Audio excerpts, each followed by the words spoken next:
সোমবার গভীর রাতে কেন্দ্রীয় সরকারের তরফ থেকে এক বিজ্ঞপ্তির মাধ্যমে জানানো হয় রান্নার গ্যাস অর্থাৎ এলপিজি সিলিন্ডারের দাম বর্তমানে ৫০ টাকা বৃদ্ধি করা হয়েছে।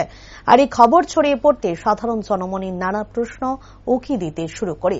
তবে মঙ্গলবার সকালে সিলিন্ডার অর্থাৎ এলপিজি সিলিন্ডার নিতে আসা গ্রাহকরা সাংবাদিকদের মুখোমুখি হয়ে জানায় এ ধরনের উদ্যোগে এক প্রকারের অসুবিধের সম্মুখীন হতে হবে সাধারণ মানুষের। যেহেতু জীবন ধারণ করতে গেলে রান্নার গ্যাসের প্রয়োজন রয়েছে, তাই ৫০ টাকা বৃদ্ধি পেলেও তাদের এই সিলিন্ডার ক্রয় করতে হবে। তবে আগের তুলনায় কিছুটা মূল্য বৃদ্ধি পাওয়ায় এক প্রকারের হিমশিম খেতে হচ্ছে সাধারণ জনগণের।